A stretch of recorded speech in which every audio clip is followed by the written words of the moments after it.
On the line with us, Thomas Frank. As I mentioned earlier, Thomas is the political analyst, historian, journalist, founder of the Baffler magazine, author of numerous books, including What's the Matter with Kansas, and his latest, Rendezvous with Oblivion, reports from a sinking society, tcfrank.com. You can tweet him at thomasfrank.com. Thomas, welcome back. Mr. Thom Hartmann. How are you? I'm glad to hear your voice. Well, thank you. Back at you. Rendezvous. This is Rendezvous with Oblivion. This is serious stuff we're talking about here.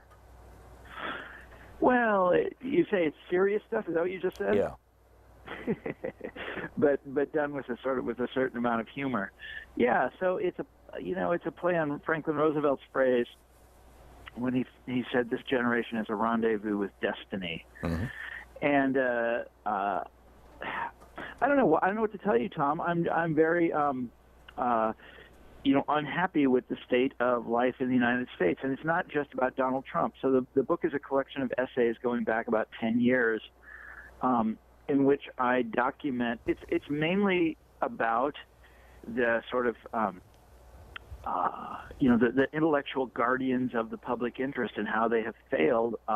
This is something that my eyes were open to during the financial crisis, and that I started caring about and really paying attention to in the years that followed. And they're just across the board failure, and yielding us the world that we live in today. So Trump is kind of the culmination of the book, not the beginning of the critique. The weird thing, Tom, is I go back over essays that I've written over the years, and you've read many of them. You read many of them when they came out, but I basically forgot about those essays as soon as I wrote them, and as soon as they were published, I just forgot about them. And then I went back and was looking at them, and everything pointed to Trump. It was just the weirdest thing in the world. Wow. I would, it has occurred to me, and in fact, actually, my book that Hachette poorly titled "The Crash of 2016," starts with the Powell memo in 1971 as the turning point when the hard right reached out to the business community and then they integrated themselves into each other, and then Powell got put on the Supreme Court, and then you got the Buckley decision in '76. Powell was put on the Supreme Court in '72, or 70, maybe '73, whatever. And boom, that leads right to Citizens United, and then you got a billionaire oligarch running Fox News Network, Rupert Murdoch standing up for billionaire oligarch Donald Trump, and all these guys who helped fund the Heritage Foundation and others saying things like we don't want people to vote, the famous quote from what's his name. So Yes. and it seems like the high water mark was Reagan's election, when he could actually put this stuff into law, and nobody has reversed it. We're still living in Reagan's world. What do you think of that analysis? That's right. Well, you got to have a second political party if you want to do that. How so? I mean, you have to have a party that opposes. Oh, well, this is your book, Listen Liberal. If you want to reverse it. I'm sorry, I'm so cynical. I'm like the Hobbesians. No, I get it, but this is your book, Listen Liberal, which you and I talked about on this program. I know it. It's so frustrating. Everything you just said is exactly true, and I remember when this stuff was happening in the 1980s, and it was shocking to me at the time, and I could see very plainly at the time in the 1980s where this was going if you allowed it to continue, and that is it's going straight back to the 19th century. Yep. And that is really where we are. And can I tell you something? And by the way, so Rendezvous with Oblivion documents all of these sort of different facets of the change that you're describing that you would never really think of. So there's several essays about the higher learning in the United States, the corporatization of the university, which is a really sinister story once you start looking into what's happened to higher learning in this country. And there's essays about architecture, about the McMansion. I did one about the history. I'm very fond of this one. An essay about the history of the McMansion. I go to various presidential libraries, et cetera, et cetera. But the question that I have been thinking about a lot lately, and that I don't have an answer for, Tom, but that your monologue a minute ago got me thinking about again, is this: how does a society recover from an age of corruption? Well, that was the essence. That was the essence of my book, Crash. And it's that, basically we've done this 3 times, and every time we did it, it followed a major economic disaster, which was then followed by a war. And the Great Crash of 1770 led to the American Revolution of 1776. The Great Crash of 1856 led to the Civil War of 1861. The Great Crash of 1929 led to the New Deal. Sure. Right. And I think that it's going to take another great crash. What do you think? But we had it. We had it in No, a way. we didn't, though. That's the thing. I mean, if that crash had happened 2 years into Bush's presidency instead of just 6 months before the end of it, it would have attached itself to him.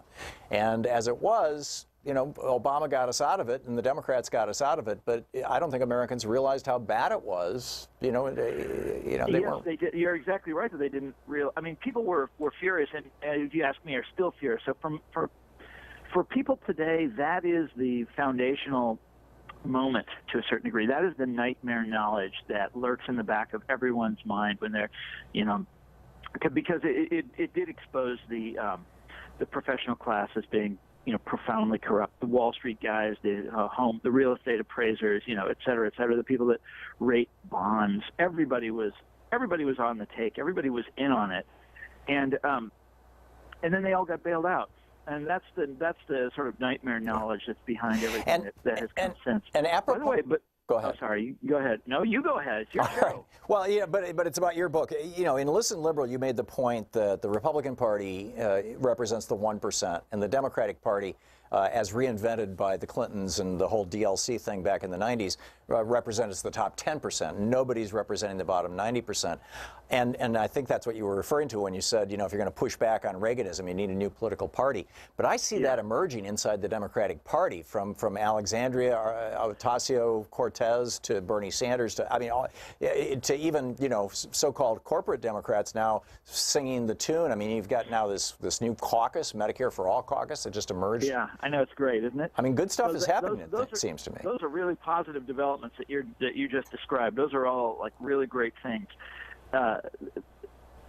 What's sad is that, and I keep coming back to this point because I'm fairly obsessed with it. But I think historically, that's just how my brain works. We thought we had that in 2008. Mm-hmm. We thought that's what we were choosing with Barack Obama, and we thought, or at least I thought he was the right man for the job, for the occasion. I thought that's what we had in '92. I mean, yeah. Go back and read. My book Threshold. Well, I quote Clinton's entire New Covenant speech. I mean, he campaigned as FDR in '92.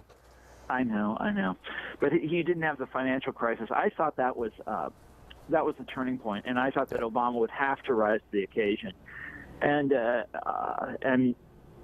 instead we got what we got, and half measures in all things, and Republican Party bounced right back. The most incredible thing, you and I were talking about it at the time, the Tea Party movement. Look at what they're doing. Yeah. You better get out there, Democrats. And because they are so allergic to populist outcry, they are so, they want nothing to do with that kind of discontent. They're very uncomfortable around it. It doesn't come naturally to them anymore. And the rest is history, as they say. I mean, they left that up to the Tea Party movement and to Donald Trump to sort of fake. Yeah, it really seems to me, though, that all of this is changing. We're talking with Thomas Frank is changing. We're talking with Thomas Frank, his new book, Rendezvous with Oblivion, Reports from a Sinking Society. Thomas, we have just a minute until we're going to hit a hard break here, and we got to bail on this. Your thoughts on where we're going? There's hopeful signs in the rising left wing of the Democratic Party. Very hopeful.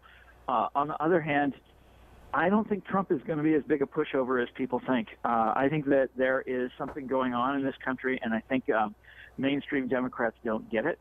And I think it's a really, really ugly turn. When Trump and Bannon talk about making the Republican Party into a workers' party, they're not kidding. That really is the plan, and it's something that it's. Basically, it grows out of everything that you and I have been saying in our conversations over the years. It's entirely predictable that they would try to do this. Now, the Democrats, this is the moment. They have to stop these guys. Yeah. Well, Amazing stuff. let's see him do it. Yeah. Well, let's, I'll keep agitating if you will. Thomas Frank, his new book, Rendezvous with Oblivion, Reports from a Sinking Society. Thomas, thanks for dropping by today. Oh, no problem, Tom. I love it. Thanks. Always great talking with you. The website, tcfrank.com. You can tweet him at Thomas Frank. We'll be right back.